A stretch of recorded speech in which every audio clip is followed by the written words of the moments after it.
If you have time today, I want you to watch the whole Jimmy Kimmel clip with Kanye West. No matter what side of the aisle you're on, I think there's a lot to learn from it. I'm going to play a couple of the highlights. Last night, Kanye comes on, and he starts to talk a little bit about love and fear. Listen to this. People got really mad when you were, some people were very happy when you said you liked President Trump. Do you think he is a good president? You're going to ask me, can I answer the first question you're going to ask? Answer whatever you want. Well, it's funny, in this world that we live in, there's two main motivating forces, and I tweet about it all the time. It's love or fear. And you can't explain love. My cousin is locked up for murder, and I love him. And so he did a bad thing, but I still love him. And just as a musician, African-American, guy out in Hollywood, all these different things, everyone around me tried to pick my candidate for me. Mm-hmm. And then told me every time I said I like Trump that I couldn't say it out loud or my career would be over. I'd get kicked out the black community because we're supposed to have a monolithic thought. We can only be Democrats and all. So even when I said it right before I went to the hospital and I expressed myself. Listen to this. And when I came out, I had lost my confidence. So I didn't have the confidence to take on the world and the possible backlash. And it took me a year and a half to have the confidence to stand up and put on the hat, no matter what the consequences were.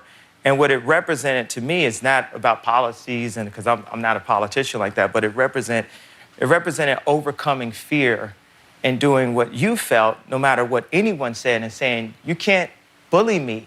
Liberals can't bully me, news can't bully me, the hip-hop community, they can't bully me. Because at that point, if I'm afraid to be me, I'm no longer Ye. That's what makes Ye.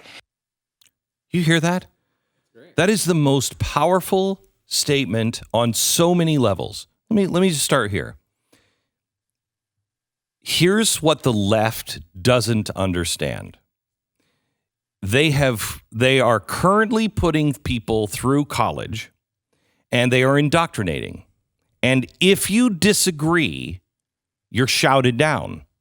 The vast majority of people just go along with it. They don't want to get involved. Just don't get involved. It's not worth it. Okay? They're not necessarily thinking those deeper thoughts. And so what happens is, as that gets stronger, you're not even exposed to thoughts. You're not around anybody who says something reasonable, not political, just reasonable. Like, hey, you know what? Should they really? I think I have the right to choose, right? I don't necessarily want to go along with everybody. Shouting down. It makes people like Jordan Peterson much stronger. Because I just read this article in Atlantic that we have to talk about. In the Atlantic, this progressive mom with progressive kids in college finds out that her progressive son in his 20s and all of his friends are listening to Jordan Peterson. Why?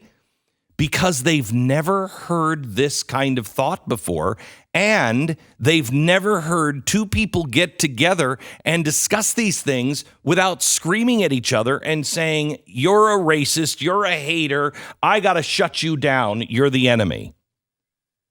It's his message of, I just want to be me, is going to connect and is uniquely American. It is what America was founded on. I want to be me, my right to pursue my happiness.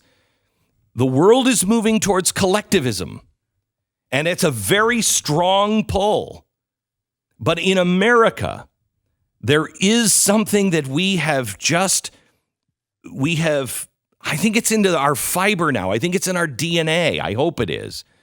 This yearning to breathe free. Not with hate, not with contempt, not to crush somebody else, just to be me. Now, the next thing you have to get out of that clip this broadcast with him last night started with you make clothing. You're an artist, successful artist. Actual physical art, not musical art. You're a physical artist that is incredible. You are a hip hop guy. You're a music producer, incredibly successful. You make your own clothing, incredibly successful. Here's a guy who is at the pinnacle of success. And we've all seen how arrogant he can be. I mean, he's got reason to believe I can do anything. It takes him a year and a half to get the courage to say, I want to vote my own way. This guy, if this guy takes a year and a half to say it, what chance do you have? What chance do your kids have? This guy shouldn't be afraid of anything. And yet he stood up because everyone said you can't. They'll destroy you. They'll end your career. You'll have nothing in the end. And the guy had the balls to do it. This was not something that he just said. Everybody was like, oh, he's just saying that to sell an album. He might have at the time. You listen to him now? No, he wasn't. His album is already out. It's all done.